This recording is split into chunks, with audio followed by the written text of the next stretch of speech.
Hello friends, welcome back to my channel and today we are going to start with a new topic living organism and life process। जैसे कि आप लोगों को पता है कि हमारे बॉडी में जितने भी ऑर्गन्स हैं, सिस्टम्स हैं, वो अपने अपने फंक्शंस को परफॉर्म करते हैं। हमारी बॉडी में बहुत सारे सिस्टम है जैसे कि digestive system, respiratory, circulatory, excretory और उसके साथ साथ हमारे पास में डिफरेंट एक्सटर्नल और इंटरनल ऑर्गन्स भी है जो कि अपना अपना फंक्शंस परफॉर्म करते हैं। पर जो इंटरनल ऑर्गन है, एक्सटर्नल ऑर्गन्स हैं, ये अपना फंक्शन इंडिपेंडेंटली करते हैं, लेकिन इन सब के ऑर्गन्स के बीच में कंप्लीट कोऑर्डिनेशंस होता है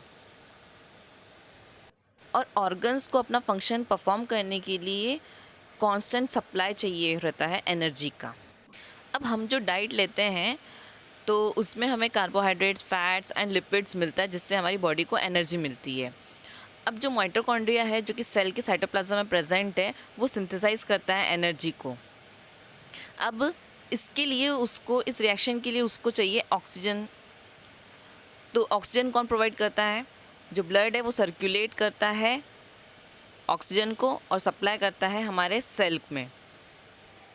जो सेल है वहाँ तक के अब ऑक्सीजन पहुँच चुका है और जो न्यूट्रिएंट्स है वो भी वहाँ पे है। तो क्या होगा, अब वहाँ पे रिएक्शंस होगी उनके बीच में, ऑक्सीजन और वो न्यूट्रिएंट्स जो भी थे उनके बीच में रिएक्शंस होगी और क्या प्रोड्यूस होगी? एनर्जी।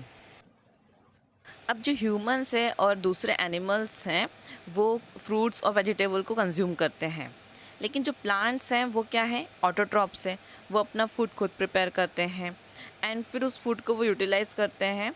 तो कुछ जो फूड है वो यूटिलाइज़ करते हैं खुद के लिए एंड जो रिमेनिंग फूड होता है वो स्टोर करके रखते हैं अपने डिफरेंट पार्ट्स में, जैसे कि फ्रूट्स हैं, लीव्स है, स्टेम्स है, रूट्स है। इनमें प्लांट्स क्या करते हैं? अपना फूड स्टोर करके रखते हैं। तो जब हम लोग इन प्लांट्स के मटेरियल को कंज्यूम करते हैं तो हमें भी डिफरेंट न्यूट्रिएंट्स मिल जाते हैं, जैसे कि carbohydrate, fats, protein, vitamins, minerals etcetera. अब हमें कार्बोहाइड्रेट किन किन चीज़ों से मिलता है? तो हमें कार्बोहाइड्रेट मिलता है milk, fruit, jaggery, cane sugar, vegetables, potatoes, sweet meat and cereals like wheat, maize, ragi, जवार, मिलेट, राइस एक्सेट्रा। आप लोगों ने देखा होगा कि many players are seen consuming some food stuff during break of the game. आप लोगों ने देखा होगा कि बहुत सारे जो प्लेयर्स हैं वो जब गेम में ब्रेक होता है तो वो कंज्यूम करते हैं फूड स्टफ। तो वो लोग क्यों करते हैं कंज्यूम? तो क्या होता है, जब प्लेयर गेम खेलते हैं या कोई स्पोर्ट्स खेलते हैं तो उनकी को बहुत ज़्यादा अमाउंट में एनर्जी चाहिए होता है। अब जब वो गेम खेल रहे हैं तो उससे क्या होता है, उनकी जो बॉडी है उसमें लॉस ऑफ वाटर होता है और इलेक्ट्रोलाइट्स लॉस हो जाते हैं। अब इससे क्या होगा कि उनका जो परफॉर्मेंस है वो अफेक्ट होगा, क्योंकि उनमें एनर्जी नहीं रहेगी। अगर उनके बॉडी से वाटर लॉस हो जाएगा, इलेक्ट्रोलाइट लॉस हो जाएगा तो उनके अंदर एनर्जी कम हो जाएगी, तो इससे उनका परफॉर्मेंस ख़राब हो जाएगा।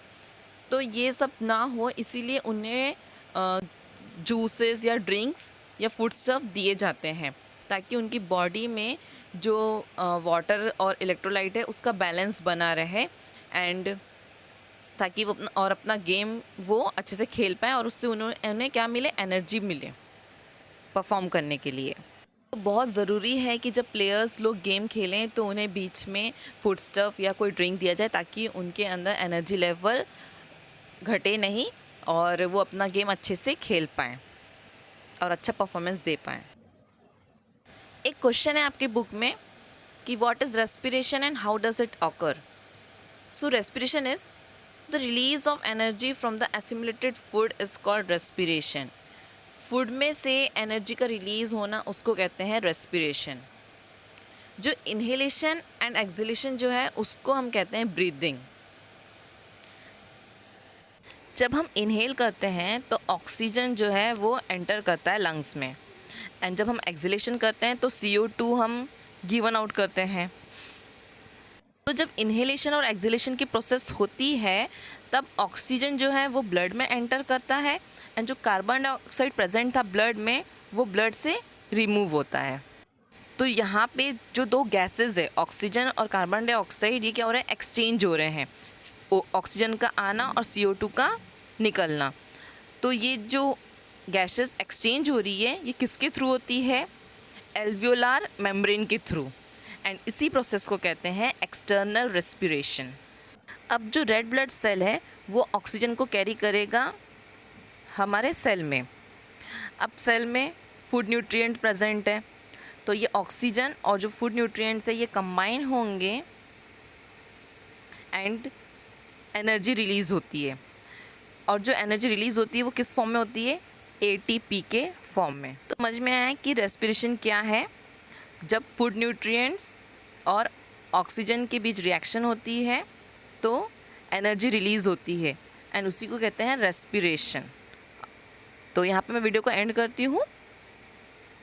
लास्ट में आपको वीडियो को ज़्यादातर लाइक करना है, शेयर करना है एंड कमेंट करके ज़रूर बताएं कि वीडियो आपको कैसा लगता है। और अगर अभी तक आपने मेरे चैनल को सब्सक्राइब नहीं किया तो please subscribe my channel. Thanks for watching.